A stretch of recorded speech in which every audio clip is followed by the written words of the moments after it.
Olá, amigos da Rádio Chico Xavier, da cidade de Campina Grande, Paraíba. Sejam bem-vindos. Aqui é Geraldo Lemos Neto, do portal Saber Espiritismo de Belo Horizonte e da Casa de Chico Xavier de Pedro Leopoldo. Nós, convidados pelo nosso amigo Ivan Farias, estamos aqui para convidá-lo a conhecer a programação da Rádio Chico Xavier. Lembrando que é sempre oportuna a menção à vida, à obra, os estudos em torno da mediunidade de Chico Xavier, das psicografias, dos benfeitores espirituais inúmeros que escreveram através de seu intermédio. Não podemos esquecer as lições de Emmanuel, de André Luiz, Bezerra de Menezes, Humberto de Campos, dos poetas ilustres e tantos espíritos amigos que ao longo de 75 anos de profusa mediunidade de Chico Xavier se manifestaram com responsabilidade e amor à doutrina dos espíritos. Nós representamos o portal Saber Espiritismo, que tem uma série especial de podcasts e videocasts em torno da vida e da obra de Chico Xavier. Venham conhecer-nos. Conheçam os podcasts Recordando Chico Xavier e todos aqueles outros que estudam os romances mediúnicos de Emmanuel. É com muita alegria que estamos convidando-o a participar da Rádio Chico Xavier de Campina Grande, na Paraíba. Sejam todos bem-vindos.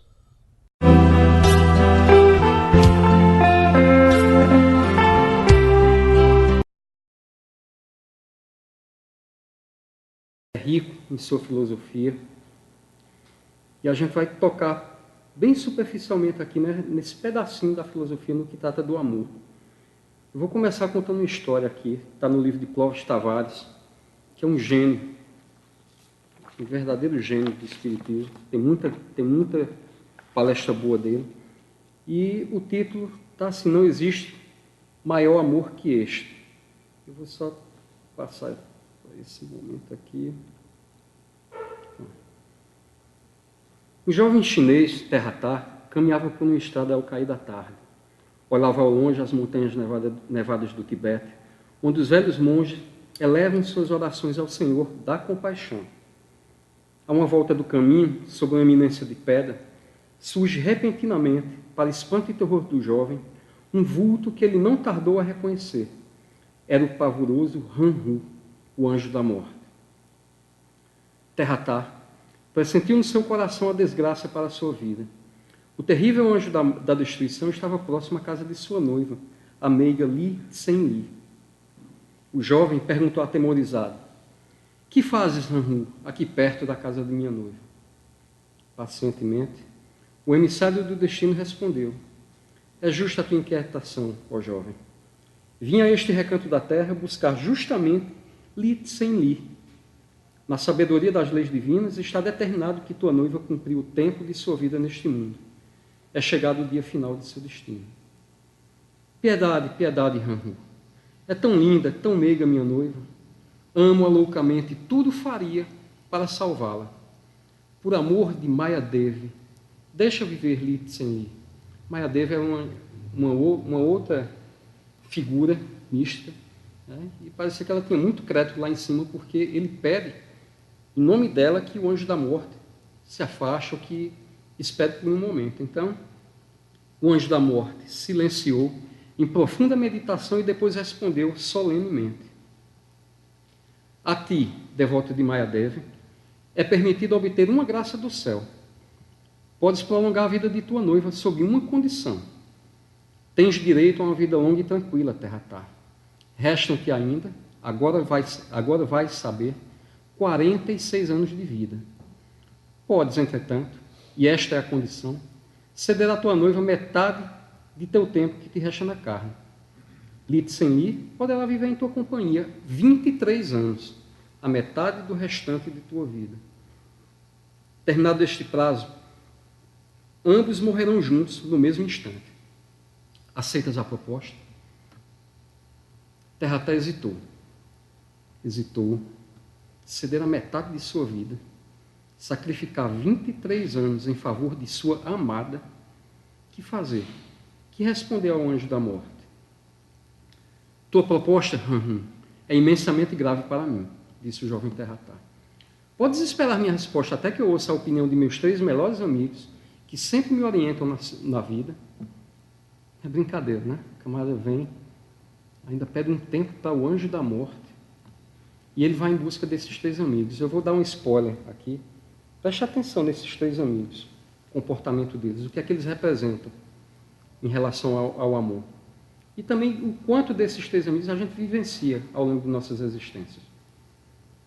Responde o anjo da morte. Sim, ó jovem. Aguardarei aqui mesmo tua resposta até antes do amanhecer. Nessa mesma hora, já anoitecera, Terratá partiu lépido em busca dos 3 conselheiros de sua vida. O primeiro era um artista tibetano, um escultor famoso. Seu conselho foi franco e sincero. A vida só é digna de ser vivida quando alimentada por um grande e puro amor. E não existe amor verdadeiro sem renúncias e sacrifícios. Serás feliz, Terratá, disse o artista, se puderes demonstrar a grandeza de teu coração, medindo-a pela extensão de um ingente sacrifício. Pela mulher amada, o homem deve sacrificar, meu amigo, não metade de sua vida, mas a existência inteira. Esse foi o conselho do primeiro amigo. Terratá buscou o segundo conselheiro, um jovem mercador de peles, Nhansi. Cientificado dos acontecimentos, respondeu o segundo amigo. É uma proposta louca, Terratá. Onde já se viu um moço rico e cheio de saúde, como és, sacrificar metade da vida por causa de uma mulher?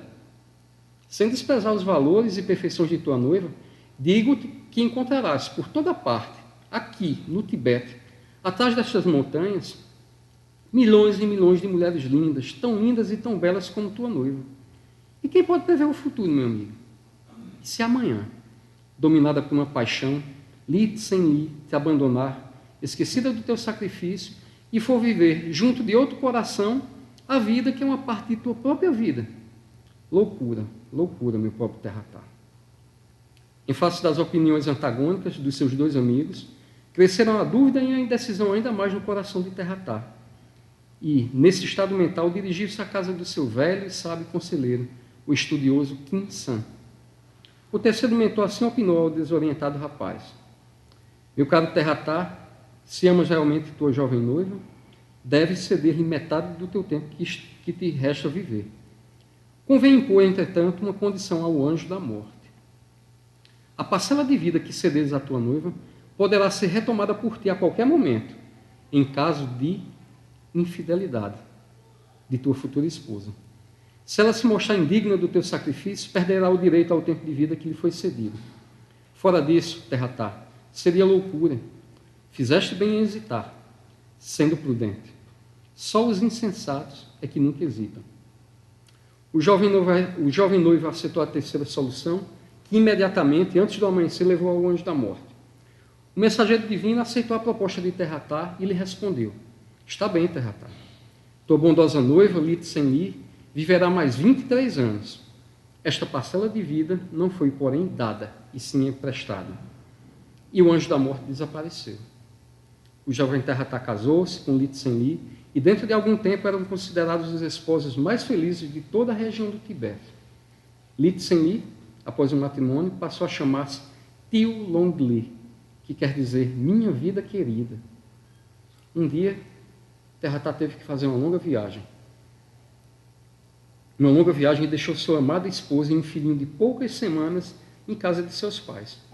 Quando regressou, alguns meses depois, teve a dolorosa surpresa de encontrar seus 3 amigos, de fisionomia triste e abatida, à sua espera, à entrada da povoação em que vivia. Seu coração sobressaltou, não vendo a esposa à sua espera. Onde está minha vida querida? Por que não veio se lhe mandei aviso do meu regresso?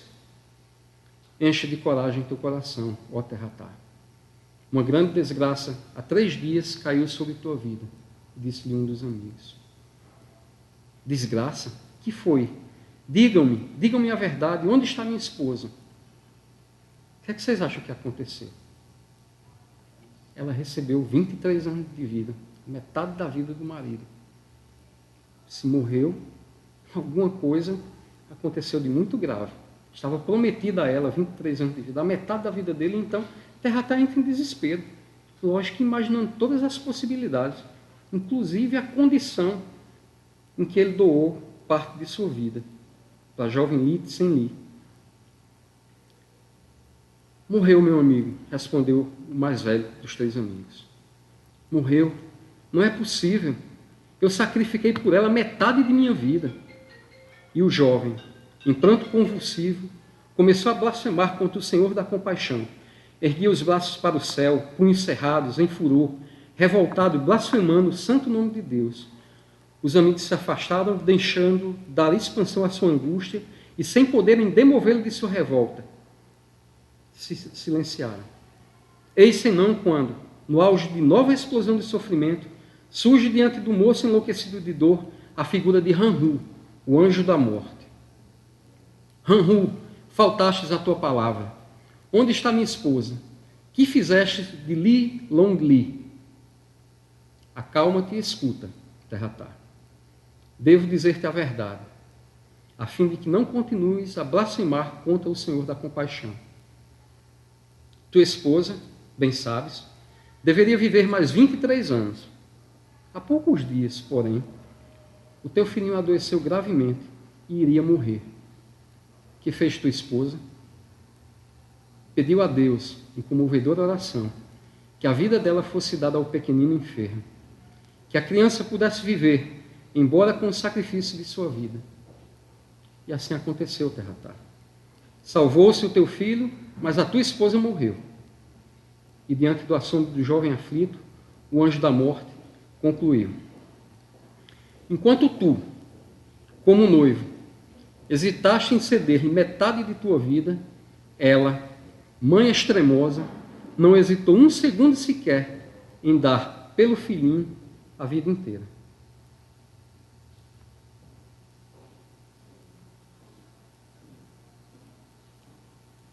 Essa é uma história que faz parte, lógico, da cultura tibetana. A gente sabe que ele tem a licença poética aqui.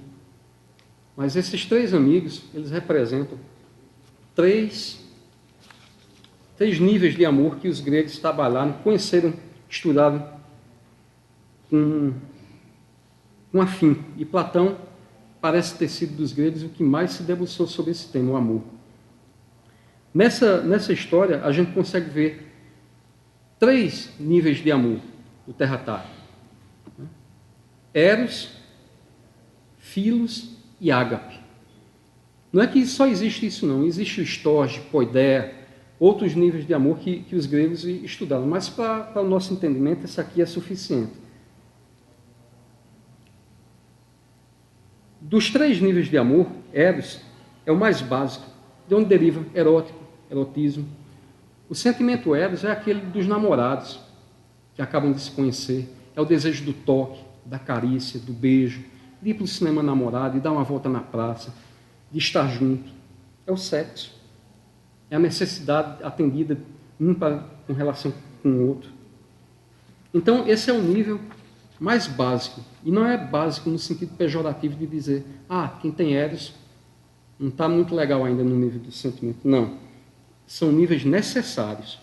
A gente não salta de Eros para Ágape, porque cada nível é extremamente importante na evolução de nossas consciências, de nossas responsabilidades no que toca ao amor. Depois do nível Eros, a gente tem Filos, que é o radical da palavra. Filos, uma vez nós estávamos aqui, e Irapuã até frisou aqui, Filos, filosofia, amigo da filosofia. Filos já é um nível um pouquinho acima de Eros. Aqui em Filos, comparando com Eros, esse amor filho já é capaz de se doar ao outro. Ele já é capaz de sofrer para que o outro não sofra. Então já é um sentimento um pouquinho mais elaborado. E a gente vê, quando a gente começa, por exemplo, a se namorar, a se sentir atraído por alguém, a gente passa sim por esses níveis. Até chegar no nível que Jesus, que o Mestre nos convida sempre, que é o nível Ágape. Essa palavra Ágape, Filos, ficou conhecida através do padre Marcelo Rossi. Ele escreveu 2 livros. Eu não sei se ele falou sobre eles, eu acredito que não, porque eu lembro bem de Filos, Filé e Ágape ou Agapaú. O padre Marcelo Rossi trabalhou isso em 2 obras dele. Então, Filos é um altruísmo parcial. É uma parceria, mas tem exigências. Ele não é um amor integral, puro, pleno, sublime. Ele ainda diz, eu te amo. E é amor. São níveis de amor. Terratá tinha que sentimento? O que é que vocês acham? Terratá, o jovem Terratá tinha Eros, Filos ou Ágape? Terratá tinha Filos. Ele havia superado o nível Eros. Apaixonou-se, investiu no relacionamento e ainda chega a doar 23 anos de sua vida para a sua amada noiva. Ele doa. E ele divide com ela parte do seu bem-estar. Contudo, porém, entretanto, ele condiciona esse amor. É o que Filos faz. Filos precisa de uma resposta. Eu te amo, fala aqui, mas Filos tem que ouvir, eu também te amo. Então, é uma troca. Enquanto estiver ocorrendo essa troca, a emoção, o amor está ali, legalzinho. Um pouquinho mais na frente a gente vai ver que existe uma barreira que o Filos não consegue ultrapassar. E aí, eu gostaria de citar agora, de dizer o que me inspirou a falar sobre isso aqui. A gente já estudou isso no NEP. Aqui na Evangelioterapia, nas quartas-feiras, que o Breno muito bem lembrou aqui, é um estudo gostoso. Então, vem da inspiração também desses encontros nossos na quarta-feira, desse Evangelho aqui no sábado, que nós temos todo sábado, do NEP, que é o Núcleo de Estudo e Pesquisa do Evangelho, eu faço parte hoje, é o Núcleo de Estudo da Federação Espírita Paraibana. Também do Miudinho, Aloísio, que coordena o Miudinho online na internet. É um estudo maravilhoso. Ele chama de Miudinho porque ele pega cada versículo da Bíblia e vai estudar à luz do Espiritismo. Então, muita coisa, graças à lucidez, ao grupo de estudo também de Aloísio. Mas, particularmente, é uma amiga nossa que se encontra aqui, a todas as mães, a todos os pais, os irmãos que se dedicam, que vão muito além desses filhos. Eu estava conversando com o Zenaide, certo dia, depois que acabou aqui a reunião, eu estava muito triste. Nem lembro, graças a Deus, nem lembro o motivo da tristeza. E Zenaide sentou comigo e, Alexandre, e falou, e conversou. E disse um pouquinho da luta diária dela.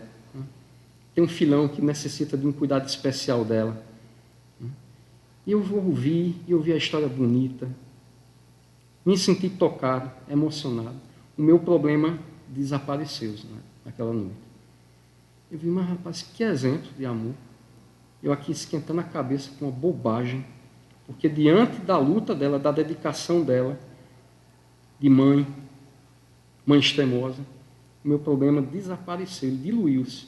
E aí eu fiquei me perguntando, eu seria capaz de amar, de me doar dessa forma? Tem muitos pães que são pais e mães ao mesmo tempo, que são capazes de fazer isso. Irmãos, netos, filhos que se doam abertamente, incondicionalmente. Então, eu agradeço a vocês todos e essa inspiração de Deus, de Jesus, dessa casa de oração que nos convida a refletir cada vez mais acerca do Evangelho. O terceiro e último nível que a gente vai comentar aqui é o nível Ágape, ou Agapaú. Dentre esses dois, dentre Ágape e Filos, no Novo Testamento, ele figura por nada menos de 142 vezes em sua forma verbal e por 116 em sua forma substantivada. O ágape é muito comum no Velho Testamento, também é comum no Velho Testamento, mas ele fala do amor de Deus para com os homens. Aí Jesus vem no Novo Testamento dizer, mas agora que vocês conhecem o amor de Deus, agora é ágape para todo mundo. Então Jesus convida a expandir esse amor sem limitações. É um amor pleno, sem restrição, sem barganha, sem negociata de qualquer tipo, uma renúncia absoluta. A gente vê a esposa do Terratá, mãe, na melhor acepção da palavra, um anjo. Ela não titubeia um segundo sequer em dar pelo Filho a vida toda. O terra faz o quê? Titubeia. Se atreve a pedir ao anjo da morte um tempo para refletir, para ir buscar opiniões de outras pessoas acerca do que fazer. E vai em busca dos 3 níveis de amor. Os 3 amigos representam esses 3 níveis de amor. E ele vai, o primeiro amigo fala de um nível de amor superior, ágape, porque ele diz: a vida só vale ser vivida ao lado de alguém que verdadeiramente se ama, que você possa se doar. É um ingente sacrifício. O segundo é o artista, e o artista é o eros puro, né? É isso, terra, está aqui mesmo, atrás dessas montanhas, há milhões, milhares de jovens, sem desprezar os valores de tua noiva. Então ele foca no toque, no sexo, no prazer, aquele prazer. Nos beijamos, dormimos juntos, mas amanhã você vai para a sua casa e eu continuo na minha. E vice-versa. O terceiro amigo dá aquela balançada. Né? O terceiro amigo é claramente filos. Ele diz: não, vale a pena, doe, mas imponha condições, restrições, limites, faça uma troca. Não é assim não, você pegar 20 dos seus 46 anos de vida, vai doar assim, e se de repente ela, como ela alerta, encontrar um outro amor, como os amigos alertam, né? E te deixar para ir viver com outro amor uma parte de tua própria vida. Então, a Terra passa por esses 3 níveis, nós passamos por esses 3 níveis. Se a gente observar, se a gente voltar lá na adolescência, um pouquinho nas nossas vidas mesmo, e talvez ainda hoje a gente fique oscilando nesses 3 níveis de amor. Isso em relação ao companheiro, à companheira, ao parceiro, à parceira.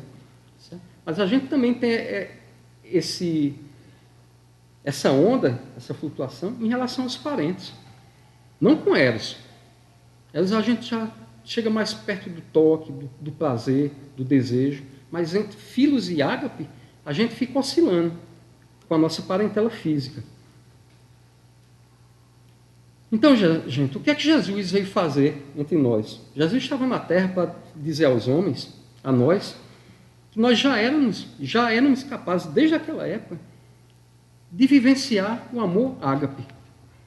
Já havia, naquele tempo, há mais de 2000 anos atrás, pais e mães que se doavam por inteiro aos seus filhos, por completo, sem pedir, sem exigir. Você imagina, por exemplo, uma criatura que não tem condições de lhe retribuir o amor, uma criatura que precisa de cuidados especiais. Como é que você vai exigir de uma criatura dessa que lhe retribua o amor, a doação que você está dando? Então são pais que já naquele momento são irmãos, são netos, são primos, são colegas, são irmãos que vêm reencarnando em famílias diferentes, mas que se amam. E Jesus veio dizer: olha, já está na hora de viver ágape. Acabou. O Velho Testamento vinha dizendo que ágape era o amor de Deus para com toda a humanidade, de cima para baixo. Mas aí chega um momento em que Jesus vem, se faz homem, desce a carne, sofrendo todas as injunções da carne, para dizer a gente: olha, é possível. E aí a Luiz fala assim: olha, o melhor resumo de tudo que a gente é capaz está quando Jesus diz aqui que vós sois deuses, vós podeis fazer tudo que eu faço e muito mais. Jesus não era mentiroso, então se ele disse é porque é verdade. A gente tem esse potencial de exercitar esses 3 níveis de amor, saltando de um para o outro. Lá quando a gente ainda estava no desenvolvimento da consciência aqui no planeta Terra mesmo, a gente certamente viveu Eros em sua plenitude. Fomos convidados, através da própria consciência, de assumir outras responsabilidades, a vivenciar filos, que é esse amor limitadinho.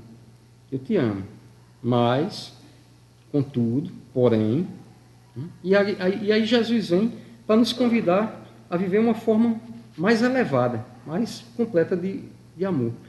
E aí, gente, essa passagem de Mateus, capítulo 10, 37, eu retirei da Bíblia João Ferreira de Almeida, revista e atualizada, com numeração de Strong. Daí que a gente vai ver. Quem ama seu pai ou sua mãe mais do que a mim, não é digno de mim. Quem ama seu filho ou sua filha mais do que a mim, não é digno de mim. Jesus me perdoou por muito tempo, porque toda vez que eu me deparava com isso aqui, eu passava adiante. Não, um dia eu compreendo, porque eu não aceitava isso, não. Quando eu colocava na balança, por exemplo, minha mãe e Jesus, minha mãe tinha mais peso.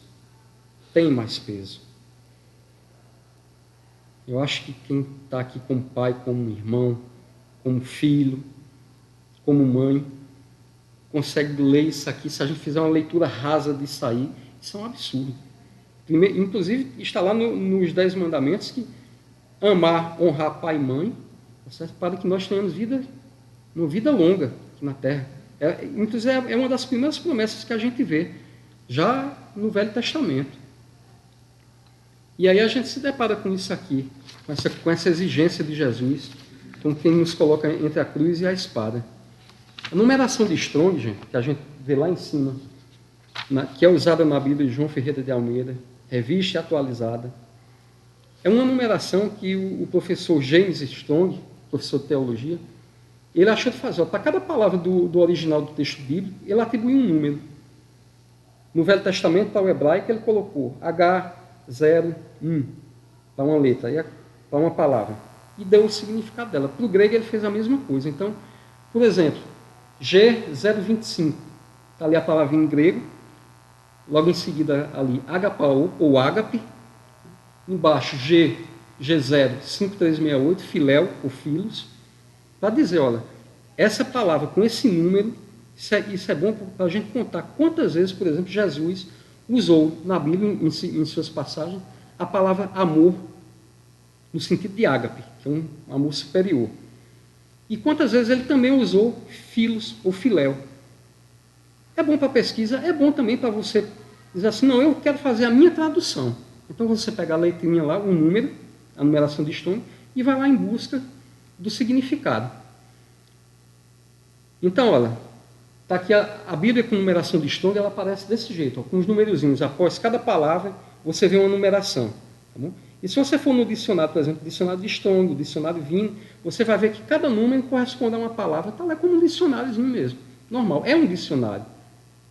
E aí nessa passagem a gente está habituado a focar no mais que. Como se Jesus estivesse ali se colocando mesmo assim, ou sou eu ou não é ninguém. Tá bom? Mas a gente vai focar aqui no tipo de amor que Jesus está falando nisso aí. Então, essa palavra aí, ama, que está nesse versículo, quando da tradução do grego, ela vem, ama, mas é filos. O que é que Jesus está querendo dizer com isso aí? Olha, quem ama filhos, seu pai ou sua mãe, mais do que a mim, e aí a gente só olha, mais do que a mim, a gente tem que lembrar que Jesus personificava e personifica a sua doutrina de amor. Quando Jesus se refere, vem e segue-me, não é ele, figura humana. Jesus estava despido de todas essas vaidades. Se ele quisesse que alguém seguisse ele, no sentido de juntar multidões, de orar para ele, para que ele se tornasse poderoso ou mais bem visto à luz de Deus, ele faria com cada um das pessoas que receberam sua assistência um convite, ó, vem e segue-me, fica aqui atrás de mim. Muito pelo contrário, Jesus despedia as pessoas. Vai e segue, vai por tuas vezes não torne mais a pecar, segue teu caminho. Um dos leprosos que foi curado também, que insiste em segui-lo, ele disse, não vá pregar o Evangelho. Então, Jesus, quando se refere a mim, ele se refere ao Evangelho. A proposta, ao convite de amor que ele representa. Eu e o Pai somos um só. Até quando ele falava dele mesmo, ele estava se referindo ao Pai. Fazer a vontade do Pai. Então, nesse termo aí, Jesus está falando, olha, quem ama, quem sente um filos, um amor pela metade, condicionado, que tem limitação, que, mamãe, eu te amo, mas eu não sei se eu seria capaz de ir tanto. Aí ele diz aqui, não é digno de mim. E essa palavra digno também dá uma chacoalhada na cabeça da gente. Que é isso? Jesus está dizendo então que é isso? Ele veio aqui para diminuir a gente? Não. Quando um professor está lá no quadro ensinando para a gente, que pega aquela letra cursiva, lá nos primeiros anos da escola, que faz aquela letra bonita, que muitos de nós aqui conhecem a caligrafia, aquele exercício gostoso de cobrir a letrinha ali, Jesus vai lá, como professor de nossas almas, de nossos destinos, desenha aquela letrinha aquela leitura possível, dando exemplo do amor pleno, sublime, para dizer que a gente é capaz. E ele desenha e vivencia, mostrando um exemplo, como modelo e guia de nossas vidas, de nossos corações. Então ele diz aqui, ó, se você ama filhos, seu pai e sua mãe, você não vai amar a mim, que representa o ágape. Você não vai amar um parente distante, você não vai amar seu vizinho, você não vai amar ninguém. Ainda que você quer dizer aqui, ó, se você ama filhos pela metade mais do que a Jesus, quer dizer, se seu filho é maior do que ágape, então você não é digno. Mas ainda assim essa palavra digno dá uma chacoalhada na gente, ainda a gente fica com o pezinho atrás. Ele continua aqui, ó, quem ama seu filho, quem ama filhos, seu filho, pela metade, não é digno de mim.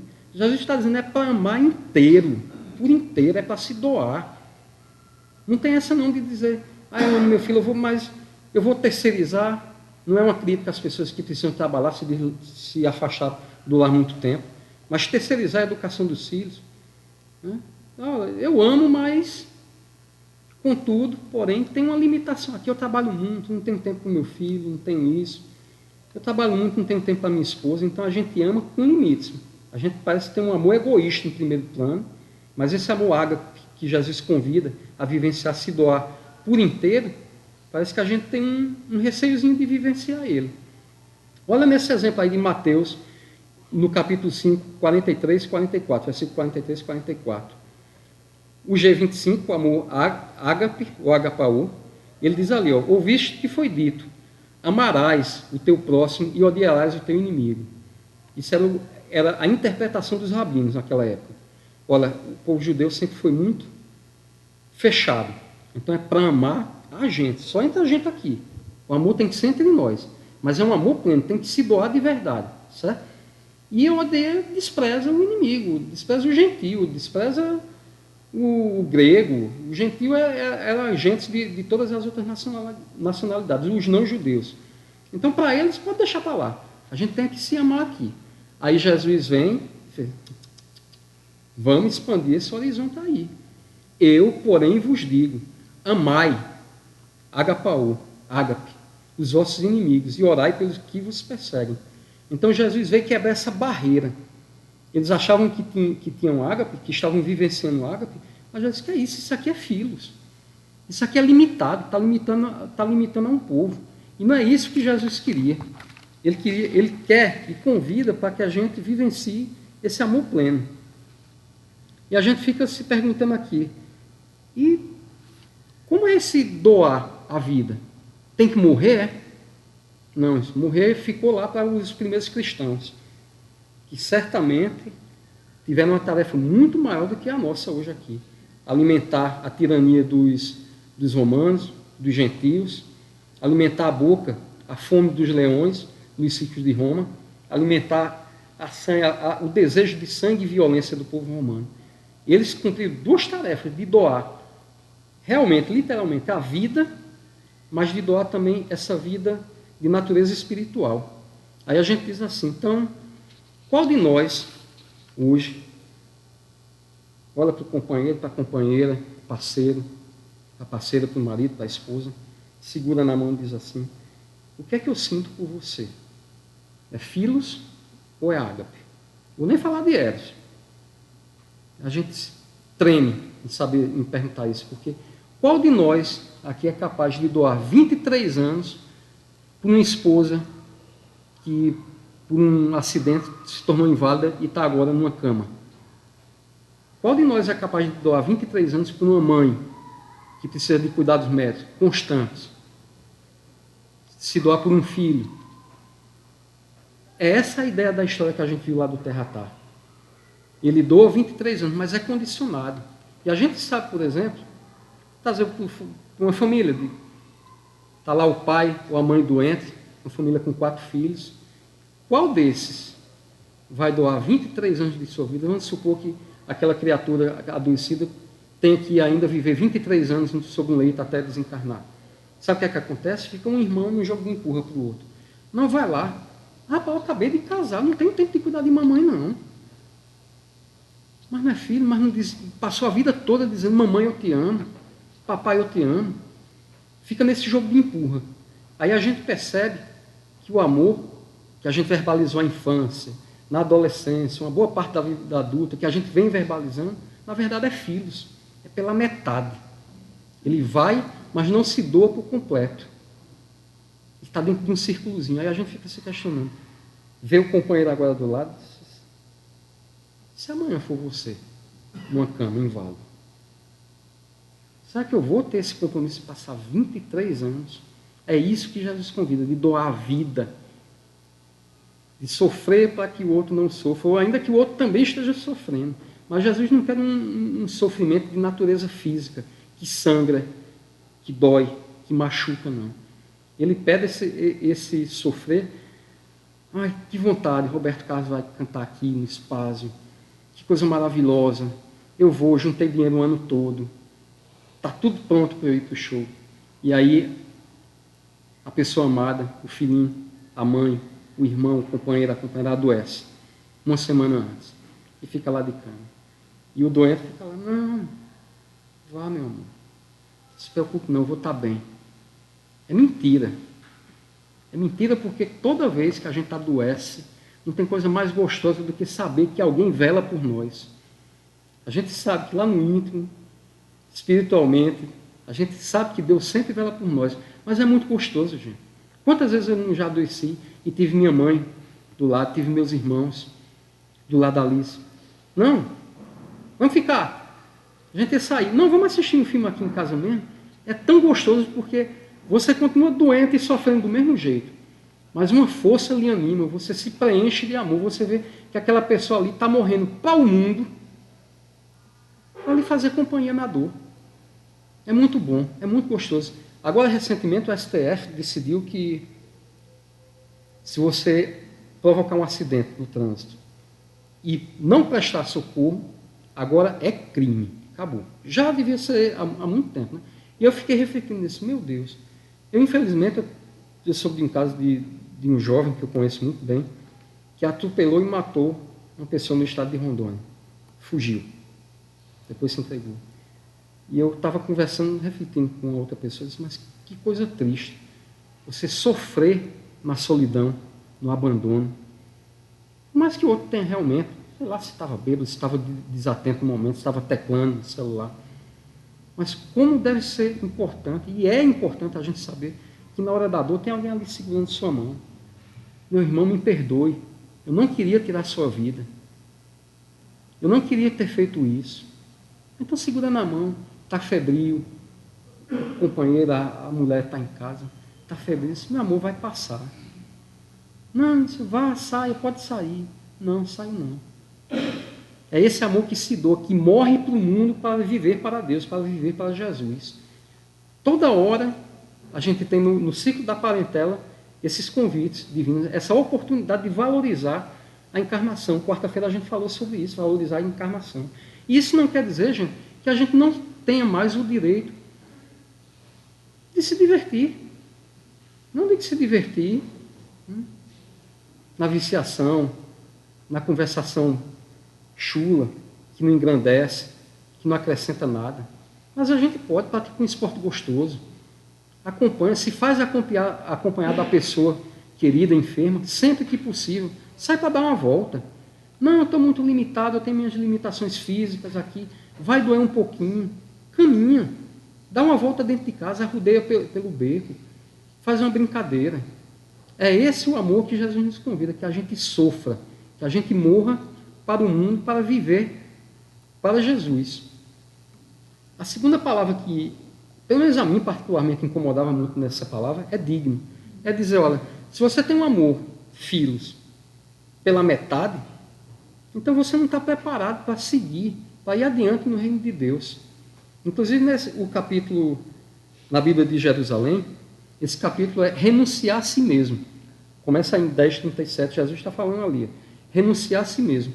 Perdão, Jesus não. Na organização da Bíblia de Jerusalém, o títulozinho, o subtítulo lá, está renunciar a si mesmo. Essa é a renúncia que Jesus convida. Vivenciar esse amor ágape, porque aí você renuncia a si mesmo. Aí deixa de impor limites. Eu amo sim, mamãe, a senhora, mas tomara que a senhora não adoeça.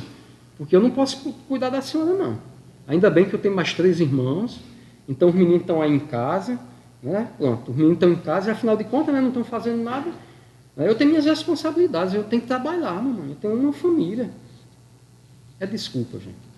É amor filhos em sua natureza, em sua mais bela forma, certo? Pode chamar de bela, certo?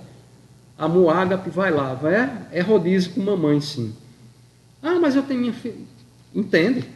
Eles também vão ter a oportunidade de exercitar o amor ágape quando libera o outro para servir. Amor é liberdade, gente. Então, se a esposa, o esposo, o outro companheiro lá da outra casa, você vai me deixar aqui sozinho? E suas responsabilidades aqui dentro de casa? Aí é a vez do outro. O amor é uma cadeia que convida um após o outro a vivenciar o amor em sua plenitude. Então, se a esposa está lá ciumenta, se o marido está lá ciumento, você tem suas responsabilidades, libera também. Isso é uma oportunidade para que o outro também diga assim, eu preciso amar essa pessoa que também está se dispondo a amar. É a corrente do bem, que vai crescendo, que vai fazendo, que vai somando. E um exemplo puxa o outro. Minha avó desencarnou há aproximadamente 2 anos. E 92, 94 anos. Eu via minha mãe, problema de coluna, inclusive fez um reoperação aqui da coluna, hérnia de disco, há pouco tempo atrás. Fazia força, pegava na minha vozinha, pá. Mãe, não faça isso não, mas se eu não fizer, ninguém vai fazer. Era um tapa na cara da gente. Porque realmente, quem fazia era ela. Mãinha, peça ajuda. Mas não estão vendo o que eu estou fazendo, eu ainda preciso pedir ajuda. Aí a gente vai aprendendo. Assim, meu Deus do céu, que amor é esse que eu tenho? Está ali minha avó, está ali minha mãe, e você terceiriza o amor. Não, mãe já está cuidando, não precisa não. Quer coisa melhor do que a mãe? Cuidar da própria mãe? Não precisa de ajuda não, precisa, gente. O amor fica mais forte. Cada vez que um elozinho se encaixa nessa corrente do amor, ele cresce, ele se engrandece, ele se fortifica, ele se sublima, e vai convidando, ele vai servindo de exemplo para outros. Participei muito pouco desses cuidados de minha avó. Já não morava em casa, olha a desculpa. Só chegava em casa na hora do almoço, né? Mas corria, aplicava o passe magnético. Então, para mim era a minha tarefa. Hoje eu vejo que era muito pouco mesmo. O passe magnético, mas e na hora do banho, de pegar lá. Tá? Aí vinha minha irmã, que chegava do trabalho na mesma hora que eu, com muita habilidade também, ajudava a mãe. Tá? Mas hoje eu sinto, né, a oportunidade que eu desperdicei. Quarta-feira nós falamos sobre a necessidade da gente valorizar a encarnação. Então, esse momento com minha avó, eu perdi. Espero que Deus me oportunize uma chance de vivenciar esse amor ainda nessa existência, porque o exemplo eu já tive. Eu já vi como é que funciona a coisa. Né? Não é um sentimento de culpa que me enraiza no passado, não. O exemplo já foi dado. Então, eu corto as raízes da culpa, aprendi isso aqui nessa casa, me desvencilhar das raízes da culpa que enferrujam a gente lá com peso na consciência lá atrás, e sigo adiante, esperando uma oportunidade de encontrar de novo essa chance de me doar um pouquinho mais. Aí, olha, voltando aqui para a palavra G, 514, que quer dizer, que se referencia à palavra digno. Então, Jesus diz, olha, se você ama filhos pela metade, não está preparado ainda para... Você ainda não renunciou a si mesmo. E o que é que digno vai dizer? Ó, digno é uma palavra muito usada no mercado, nos mercados naquela época. É uma coisa que é pesada, que tem peso. O mesmo peso de uma outra coisa. Então você pega aqui uma laranja, pega na outra mão uma outra laranja e vê se elas têm o mesmo peso. Eu esqueci agora como é que chama o conteúdo da laranja. O suco. Vê se elas são capazes de produzir, de lhe oferecer, de ofertar o mesmo suco. Aí você vê aqui, ó, essa laranja é Axios, com essa daqui. Ela tem o mesmo peso, ela é digna da outra. Então ele diz aqui, Jesus quando está dizendo aqui, ó, então você não é digno, é porque você ainda não tem o mesmo peso, o amor não é o mesmo. O amor que você tem por seu pai, por sua mãe, por seu irmão, filhos, não corresponde ao amor que eu tenho por você, por seu pai e por sua mãe. O amor que eu tenho por você é ágape. Então, se a gente bota filhos aqui, ágape, ó, pesa. Então, a gente vê que digno, quer dizer aqui, não tem o mesmo peso, não tem o mesmo valor. E é um valor com relação ao amor. Jesus não está falando ali para amar ele, não. Ele está dizendo, ó, se você não é capaz de mudar de nível, você ainda não está preparado para renunciar a si mesmo e seguir em busca do Evangelho. Inclusive, no versículo 38, é quando Jesus diz, aquele que não pega, que não toma sua cruz e não me segue, não é digno de mim, quer dizer, não está preparado. É o versículo 38, a gente está vendo Mateus 10, 37. No 38, ele diz, ó, pegar a cruz de novo, não é sair arrastando como Jesus arrastou, não, que a gente não tem nem dignidade para isso ainda. Tomara que daqui a 1000 vidas a gente se candidate também a servir em um outro planeta, como Jesus nos seguiu agora. Mas é pegar a cruz da responsabilidade e dizer, eu assumo a responsabilidade, eu quero o convite de viver ágape.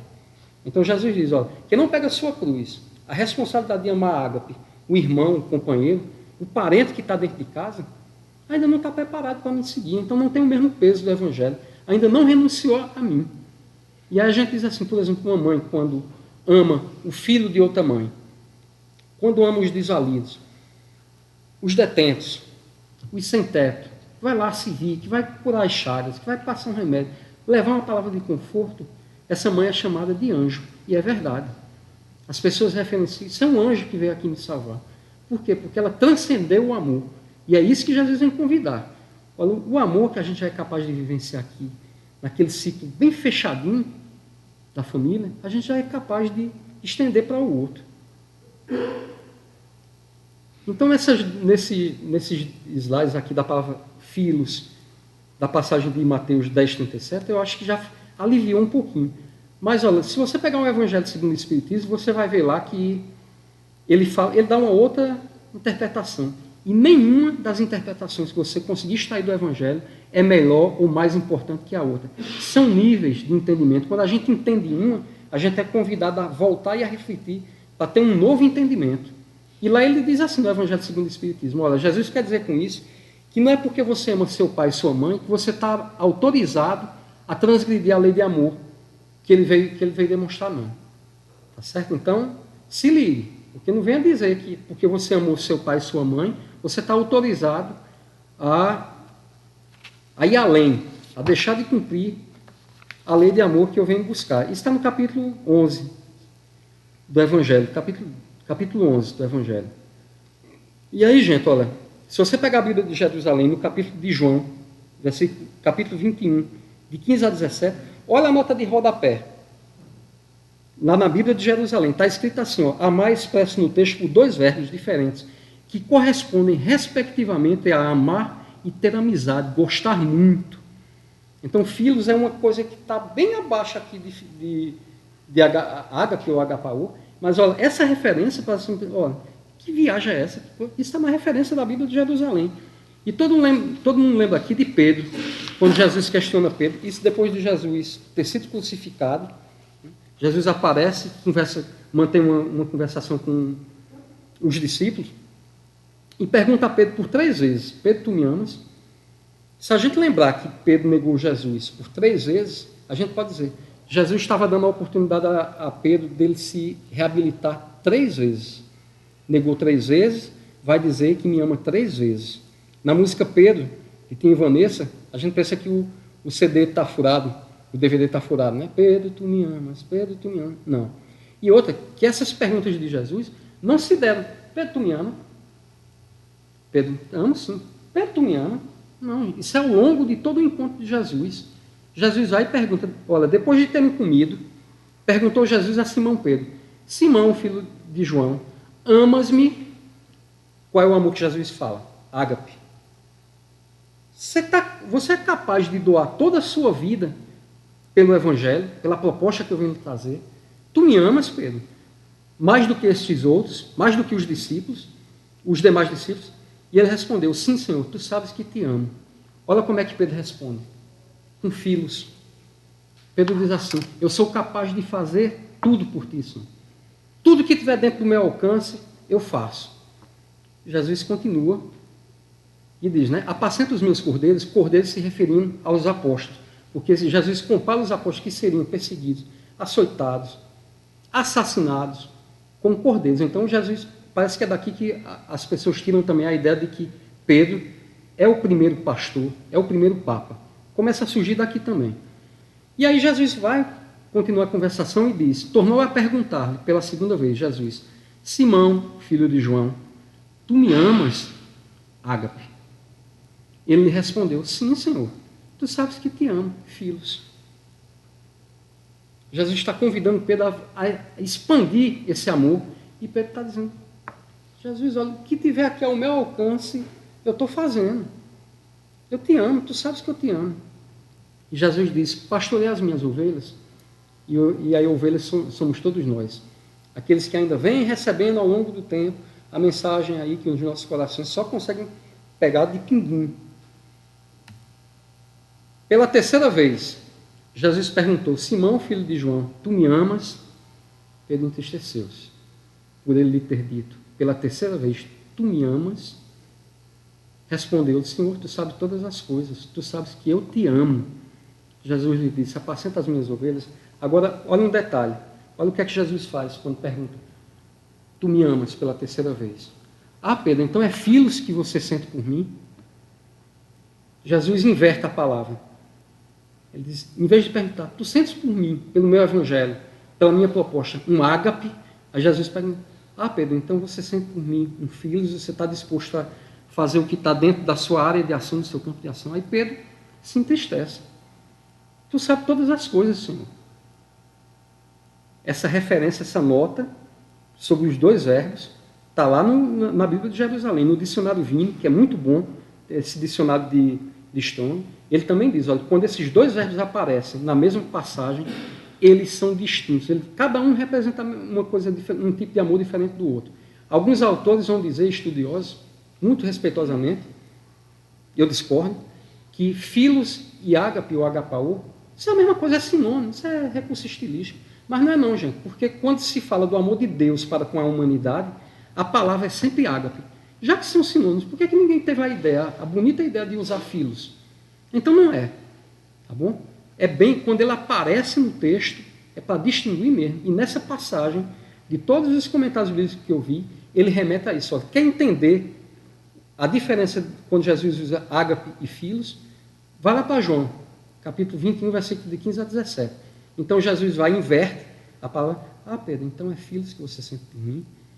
Jesus, na verdade, estava prevendo, estava predizendo a Pedro, vai ter que ser ágape, meu amigo, meu irmão, meu companheiro. E aí a gente lembra que quarta-feira passada a gente comentou aqui que Pedro era grosso, era bruto, ignorante, tentou assassinar Malcolm na hora da prisão de Jesus, errou o golpe, só feriu a orelha de Malcolm, que Jesus prontamente restabeleceu, curou, tá bom? E a gente pega e diz, está diminuindo Pedro, você está louco, um espírito desse é elevadíssimo. Não, Pedro é um exemplo de grandeza, de como a gente é capaz de dar um salto na nossa evolução através do amor ágape.